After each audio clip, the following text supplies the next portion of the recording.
Will you state your full name? Julius Streicher. Bei der Himmels will, dass der Jude stirbt. Streicher's incitement to murder and extermination at the time when Jews in the East were being killed under the most horrible conditions clearly constitutes persecution on political and racial grounds.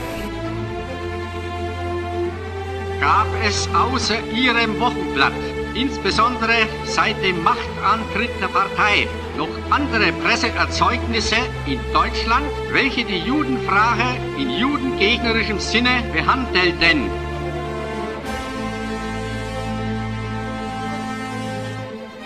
Antisemitische Presseerzeugnisse gab es in Deutschland durch Jahrhunderte. Es wurde bei mir zum Beispiel ein Buch beschlagnahmt von Dr. Martin Luther. Dr. Martin Luther säße heute sicher an meiner Stelle auf der Anklagebank, wenn dieses Buch von der Anklagevertretung in Betracht gezogen würde.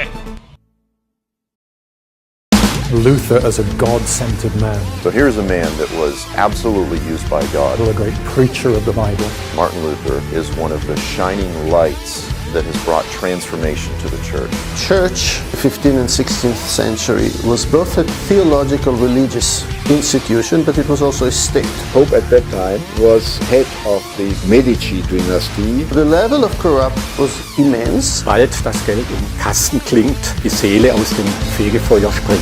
He used the indulgence to bring money. Das ist natürlich Blasphemie. That was something that really struck him, also made him angry. Jesus Christus will, dass das ganze Leben der Christen eine Buße sei.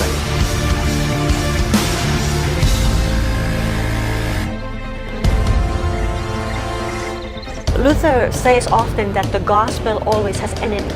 Ja, es ist sehr bedrückend und sehr schlimm, was Martin Luther hier formuliert.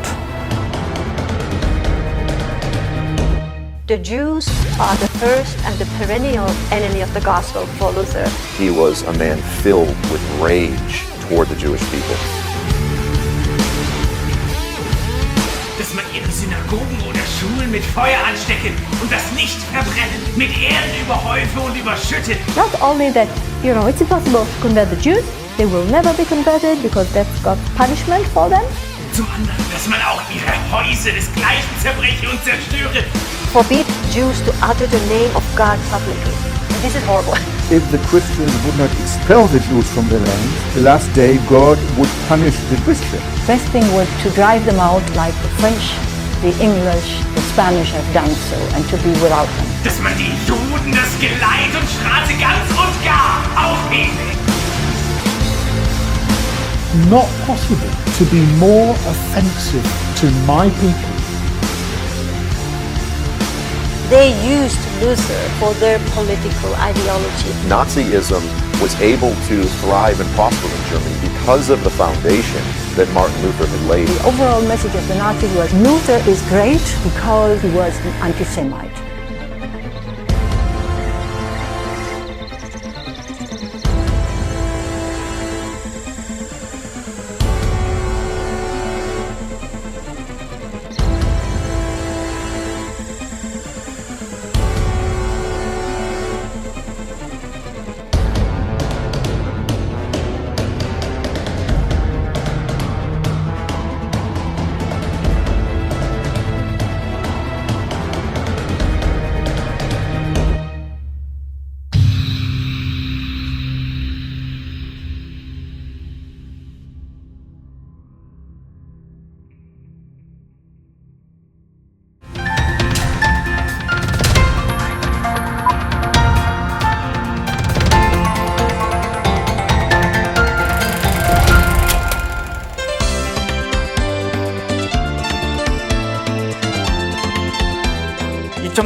이스라엘 남부도시 브엘세바에 있는 한 메시아닉 교회에 약 300여 명의 정통 유대인들이 몰려왔습니다. 그리고는 메시아닉 주들이 예배드리는 그 현장에서 예배를 못 드리도록 밖에서 소리를 지르고 의자를 집어던지고 또 심지어는 예배를 드리던 그 메시아닉 주들을 떠밀어서 다치기도 하고 또 담임 목사님을 침례탕으로 끌고 가서 떠밀어서 물속에 빠뜨리기도 하고 이런 대소동이 일어난 적이 있었습니다. 그때 당시에 브엘세바에 있는 경찰들도 몰려와서 이 정리를 하려고 했지만 잘 정리가 되지 않을 만큼 분위기가 굉장히 험악했었고요. 이날 브엘세바에서 있었던 사건은 브엘세바뿐만 아니라 이스라엘 전국의 많은 메시아닉주 교회들에게도 소문이 전해지는 아주 큰 이슈가 되었던 그런 사건입니다. 이 사건은 2009년도에 제가 만든 회복이라는 영화에서도 잠깐 소개가 되죠. 그 교회가 이스라엘의 브엘세바에 있는 예슈아의 인헤리턴스 메시아닉 콩그리게이션입니다. 그 교회의 담임 목사님이신 하워드 베스 목사님을 오늘 찾아뵙고 이 이야기를 나누도록 하겠습니다. 목사님 정말 오래간만입니다. 반갑습니다. 어떻게 그동안 잘 지내셨습니까? I'm fine, thank you. It's nice to see you again. 만나자마자 이런 질문 드려서 죄송하지만 2008년 그때 당시의 상황을 제가 2009년도에 회복이라는 영화 찍을 당시에 대략 이야기는 들었지만은 어떤 상황이었는지 좀 구체적으로 설명을 좀 다시 해주실 수 있겠습니까? We were planning on having a couple of baptisms that day here from Arad. You met Yoakim, and from that congregation, they were going to come in. We were going to have 2 baptisms and celebrate Hanukkah and Christmas together. This event took place the day before Christmas Eve and the day before Hanukkah Eve. Before the services began on Saturdays at 10:30. At 10 o'clock already, we saw people coming down the street, these ultra-Orthodox religious Jewish people. And a few of them came into the front door about 10 o'clock, and we told them, you're welcome to come in, but you can't cause any trouble. So they said, okay, and they came in and immediately began to make noise, pounding on this plastic, you can see this plastic siding that are our doors that we can open up. There was water in the pool, which we had covered up in the beginning until we were ready to use it. But some of these people began to look for it. They looked in the back room here, they're looking all around, and finally somebody saw it. Said, ha, here it is. So then they began to get really wild and to throw things, chairs around, and push people around, and pushed me into the pool. And the police came, were here then. Also, they were pushing each other. It was just like a riot going on inside here. So it took a while, about 3 hours, for the police to settle things down. And then after they got everybody out, except for a few representatives, like the chief rabbi of the city of Beersheba and the leader of the Yadelahim anti-missionary group, we sat down with them and with the police, and then we had our service. Some of the people who were outside waiting for 3 hours to come inside came in. We had our service, we had a celebration, but we did not have the baptisms. They prevented those baptisms. I called up Yoakim at the very beginning when I realized we're not going to have them here today. It's not going to work. And they went to En-Gedi and had the baptisms. So it was a very interesting time. It was the second time this happened to us. The first time it happened in 1998, also at Hanukkah time. We're the Hellenists, and they are the Maccabees. So they think we're bringing in foreign Greek pagan culture into the religious life of Israel, and they think that they are defending the true faith in religion. So I understand it spiritually. Plus, Jesus said, we would have persecution if we believe in him and follow him. So it happens. You're always surprised and shocked when it does happen, but you also know he said it would happen. So we then want to react in a way that honors him. That's the challenge. Okay, what do we do that honors you? We've had that experience 2 big times. The first time we did not go to court. We just filed a police report that it happened. But the second time it was more violent, it was more aggressive, they trespassed more, and we felt, what do we wait for? Do we wait until somebody actually gets badly hurt? Or do we go to court now and try to put a stop sign in front of the people. Stop. Think about what you're doing. Is this really what you want to do? So again, we lost, though, in the court. And there wasn't much news coverage either in the Israeli media. Whereas in 1998, there was lots of media coverage. Television, radio, newspapers, in Beersheba, national TV, national newspapers, local newspapers. They thought they did a good deed. And they thought everybody would be excited. But many people didn't like the tactics they use, violence and pushing. But they agreed with their motives. We don't want Jewish people to be evangelized here. We don't want Jewish people becoming believers in Yeshua and getting baptized. Okay, as a Jew, I can understand that. But the tactics they use, most of the people don't like. So the second time when they did it, it got out of hand. It got out of control. It became a riot. And no news. No news. And even when they won in the court in 2010, the verdict came out. A complete victory for them in the court. No news. So we knew it's because things got out of control. They didn't want that publicized. It would also give us the opportunity to speak in the news. And we're pretty sure that there was a deal made between the judge and the chief rabbi and Yadelahim. Because again, they haven't bothered us since that time. And the judgment was so extreme, it seemed like it had to be some kind of a religious and political agreement. So again, the Lord has protected us since then from any, disturbances from them, really. Again, we expect it to come again in the future. We don't know when, we don't know what will cause it to happen. We've had baptisms since that time. What was interesting, before we went to court, we talked to leadership of other congregations in Beersheba and in the Negev and in the country. Because we knew that if we go to court, it wasn't a personal thing. Whatever happened in the court would affect everybody. So we didn't want to go to court by ourselves, if you know what I mean. We wanted to know we had the backing of the Messianic leadership in Israel and even in our own city before we go to war. So we felt we had the general backing of the believers and the leadership.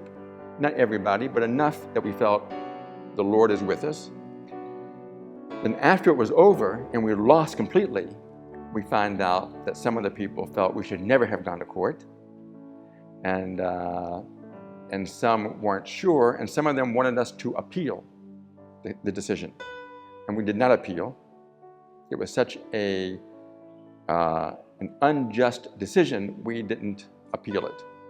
Because we saw it wasn't legal, it was religious and political, not legal. So we didn't appeal.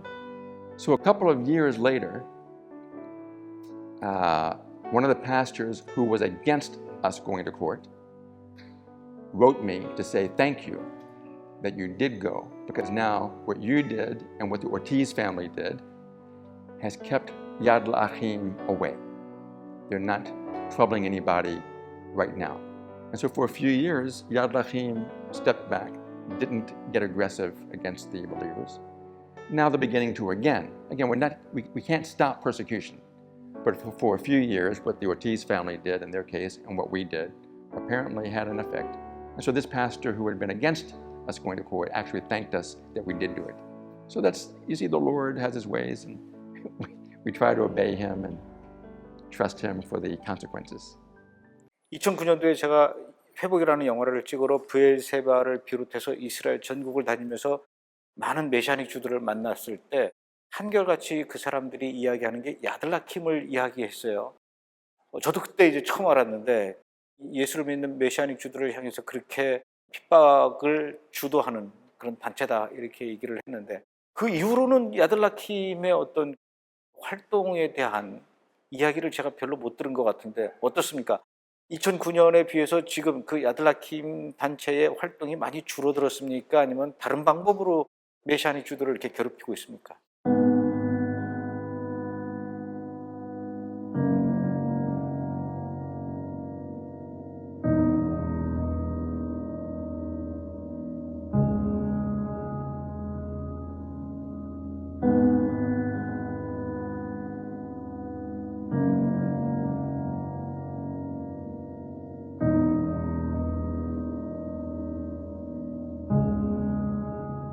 we got our verdict in 2010, that's 7 years already. Plus, when we filed the suit in 2007, we're talking about 10 years, they haven't bothered us. But we do see news that where Yaddlahem is bothering again, and now in Dimona, which is a little bit south of here, and one of our elders lives there. We hear that they are also, again, still active in Arad and Ashdod. So they're beginning to rise up again, because for them, we are a threat to their understanding of what a Jewish state is. Now, Yaddlahem doesn't consider that Jewish people who believe in Jesus are still Jews. We might be in our skin, but not in our identity with the Jewish people. They think, no, you're out, we put you out. And again, that's what happened in the New Testament. You read that Yeshua gave the parable of the vineyard, and he was speaking to the leaders, and he said, okay, we killed him and put him out of the vineyard.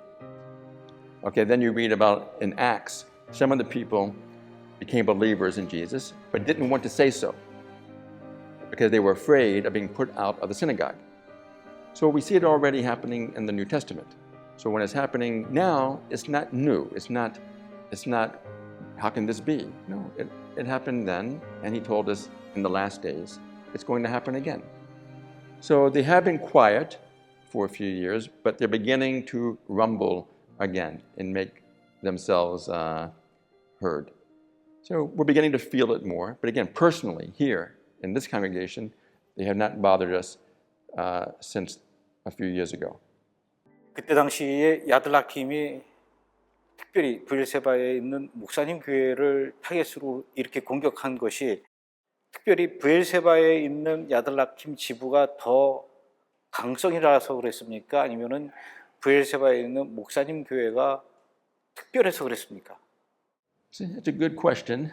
I think for one reason, this property is Christian-owned property for over 100 years. We've been using this property for over 20 years. So they know, the city knows, the Yaddlahem knows, the religious community knows that there are believers in Jesus here, including Jewish believers, and we do evangelize Jewish people, and we will baptize a Jewish person if they repent and believe the gospel.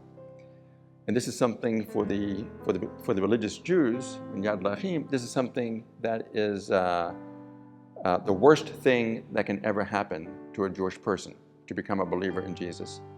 And becoming baptized is a sign that you have become a real committed believer. You're not just saying I believe, but don't get baptized. By getting baptized, even though it doesn't save you, they don't understand that, but it is a sign you believe that Jesus died for you and your sins, and you died with him. He was buried, you're buried, your old life is gone, and you rise up with him into a new life. So there's a spiritual dimension to becoming a baptized believer. So Beersheba also is a city that has, as you know, Abraham named Beersheba, and Isaac also confirmed that name. So to the Jewish people, Beersheba is a very special place for that reason. It's the city of the fathers, Abraham and Sarah, Isaac and Rebekah, Jacob and Leah, all lived here. And Jacob, on his way to Egypt, stopped here, and God gave him comfort and encouragement. Abraham, when he went to offer Isaac to sacrifice him in Jerusalem, he went from Beersheba and came back to Beersheba. Spiritually, this is the desert of Israel, the Negev desert. It's over half the country. So it's a hard, dry, spiritual ground. And the opposition here, because it's not where most of the population lives. A minority of Israeli population lives in the Negev.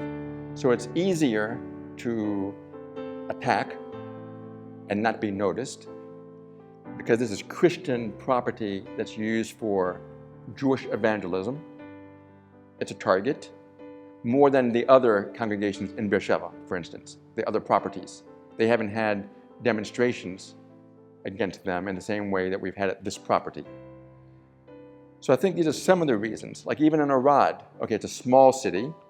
It's also one of the first cities in the Bible that the Israelis conquered on their way to coming across into Jericho.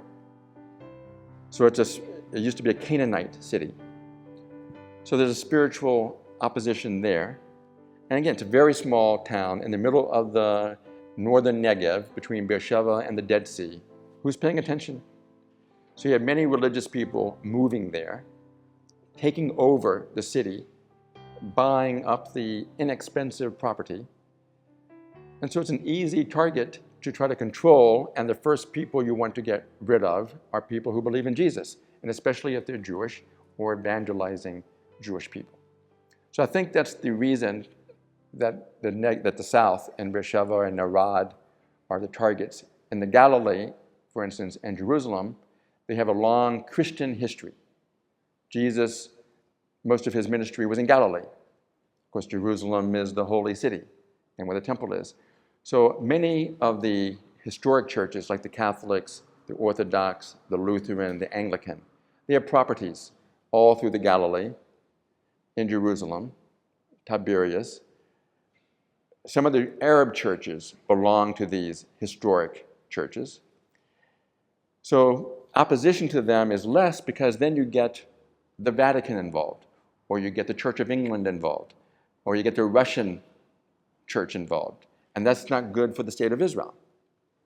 So it becomes a political and religious issue if there were more opposition in the Galilee area, or in the Jerusalem area even. Then if they come to the Negev, who cares? We don't belong to anybody. We're just independent, evangelical, messianic congregations, Christian churches, and we don't belong to big denominations or historic traditional churches. So it's an easy target. We've never had the prime minister or the president condemn the attacks here. But when it happens in Nazareth, they condemn it. But when it happens down here, they don't say a word. So again, Nazareth is a Christian holy city. Jesus grew up there. And again, the Vatican and the Orthodox churches have lots of properties there and influence there. And so the Israeli president and prime minister want to be sure to say, we don't accept this. But when it happens down here, nobody's paying attention. 그런 어려운 일을 통해서 목사님과 목사님 교인들 믿음으로 더 하나가 되고 믿음이 더 견고해졌을 것 같은데 교인들도 그렇게 간증을 하십니까? Because this was our second congregational experience, the first time in 1998 and again in 2005, it did strengthen us as a congregation because we went through it together. Again, it wasn't just a personal attack in my home or in the street. It happened to us as a congregation, as a church. So that brought us together more in prayer, even in how we teach, what we might teach regarding suffering for our faith, suffering for the gospel, suffering for Jesus and the kingdom of God. So that brings these things, they become real, not just words on a page. So that was good. We had maybe one family that left because they didn't want to be, have this trouble. But mostly we stayed together and it made us closer. Maybe we need more persecution sometimes. I think God uses it to bring the body of Christ together. Whereas right now, everybody is doing his own thing or their own thing. And sometimes we come together, but usually there's not as much unity as we talk about or as we even pray for. So persecution seems to be a way that God uses, and the Holy Spirit brings together believers through persecution. 제가 최근에 브엘세바 시내를 갔다가 굉장히 놀랐던 것이 여기가 이스라엘인지 러시아인지 이 구분이 안 갈 정도로 러시아 사람들이 굉장히 많이 있고 또 간판도 다 러시아 말로 되어 있고 영어로 질문해도 대답을 못할 정도로 다 러시아 말만 쓰고 이 얘기는 그만큼 러시아에서 이스라엘로 알리아한 유대인들이 이 브엘세바 지역에 많이 살고 있다라는 얘기인데, 또 그것은 그만큼 러시아에서 경제 상황이 어려운 유대인들이 브엘세바로 많이 왔다, 이렇게도 이야기할 수 있을 것 같아요. 경제적으로 많이 어려운 사람들이 살고 있는 이 브엘세바에서 목회하시는 거 어렵지 않습니까?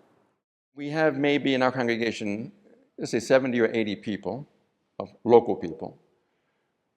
Maybe half are Russian speaking. Once the Russian speaking Jews and non-Jews also began to come to Israel in 1991, many of them came to Beersheba, a large percentage. Beersheba had 90,000 people before they came and 180,000 after they came. So they did come here not bringing much wealth with them, obviously. They had to leave the Soviet Union, not with wealth in possessions.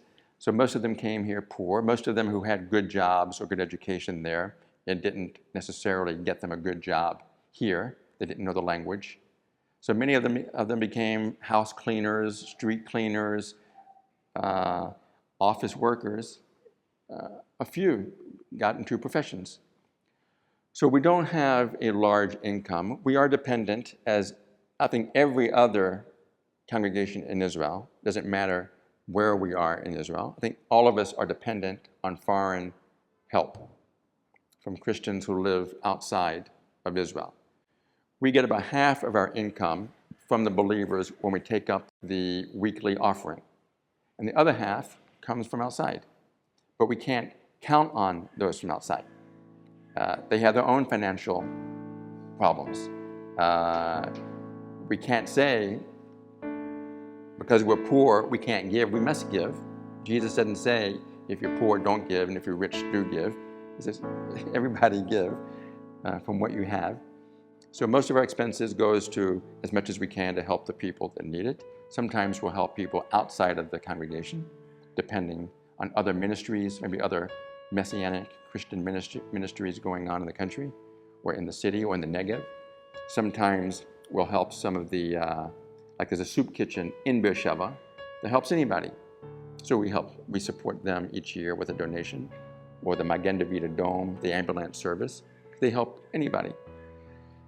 So we don't have a big budget, and we don't even know what to budget because we don't know how much money will come in from the outside each year. Nobody is obligated to us.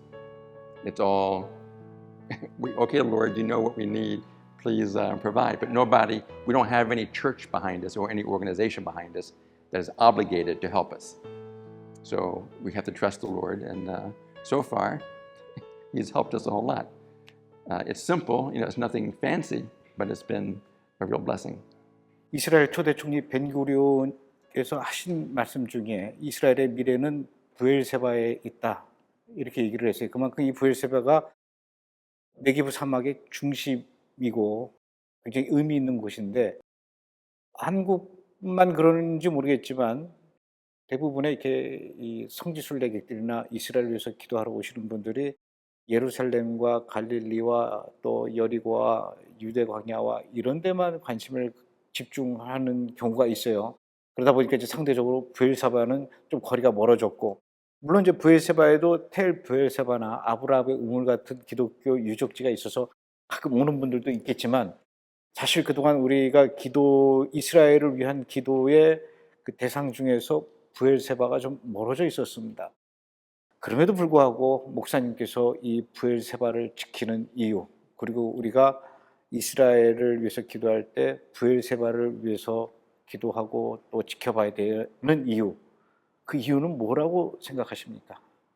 Ben-Gurion, when he retired from being prime minister 2 different times, actually moved to Sde-Boker, which is about 50 kilometers south of Beersheba. He did say that the Negev is the key to the future of the country.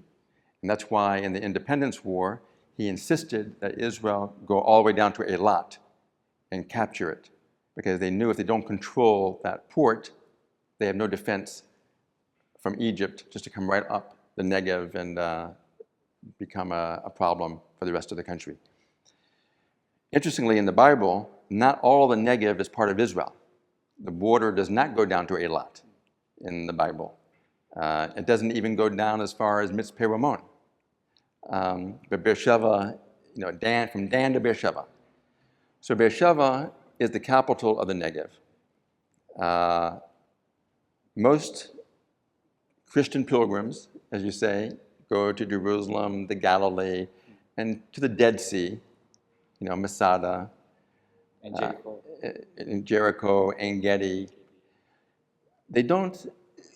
Beersheba is hardly ever on their itinerary. And if it is, we have found, it's usually towards the very end of their travels. And sometimes their schedule is not on time, and they call and say, we're going to be late. So that means their time that they're coming here for is even less than maybe the plan of being here for 2 hours. They might be here for 1 hour. So that, of course, rushes everything. I don't think they really appreciate the current history that God is doing through Beersheba. Beersheba is where, in one sense, the covenant history started with God and Abraham. I mean, he called him out from Ur of the Chaldees, but he didn't make a covenant yet with him. He just told him, leave and I'll show you where to go. Beersheba was where he spoke about covenant in many times to Abraham, to Isaac, and to Jacob.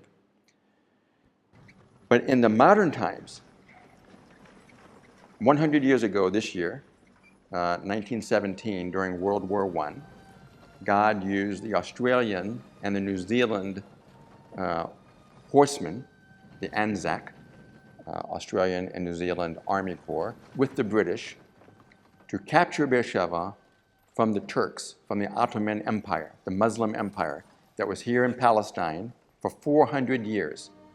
Now, this old city of Beersheba that we're in now, where we're located right here, this was the only city that the Turks built in 400 years that they were in Palestine. They built Beersheba to be a southern strategic and administrative center. They built it in 1900.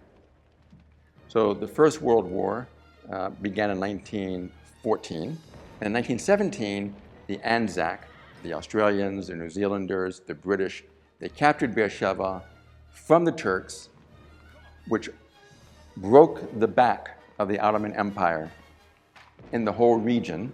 And then the British could take Gaza, Jerusalem, Damascus, the whole land. And then we know that from the victors, the British and their allies, they made different countries: Lebanon, Syria, Jordan, Israel, Iraq, and maybe a couple of others, all got formed from that World War I. And part of it was based on this victory here in Beersheba. So God used Beersheba again as a key place to prepare the way for the Jewish people to come back here to live in a state.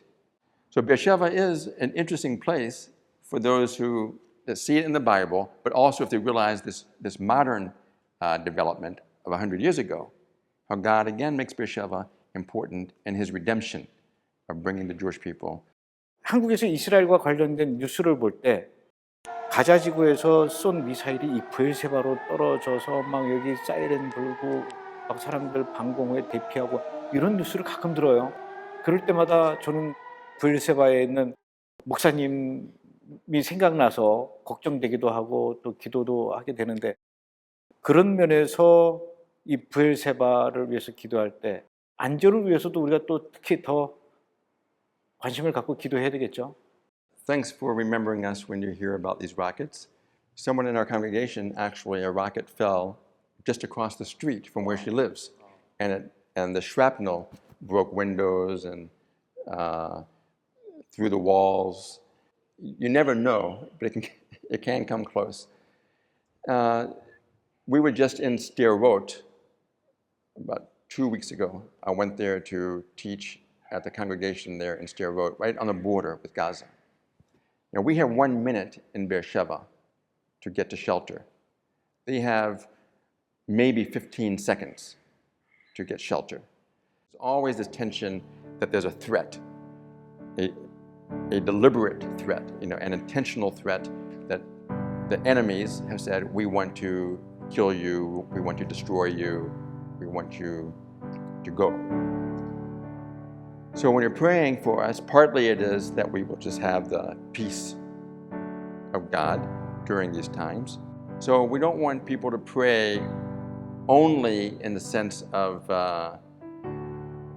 protection, if you know what I mean, but somehow that whatever He wants us to learn from it and to learn to trust Him more or to be a witness to others for, that He'll get that. He'll be honored, not just that we are protected.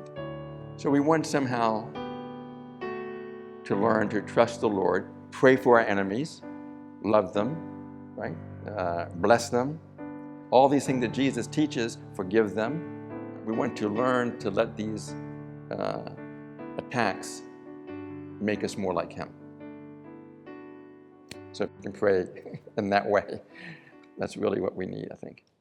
목사님께서는 2008년도 야들라힘 정통 유대인들이 이 교회에 와서 그 난동을 피우고 소동을 일으킨 이후부터는 좀 조용해졌다 이런 이야기를 하셨지만 사실은 그렇다고 해서 그런 위협이 100% 완전히 사라진 것은 아닙니다.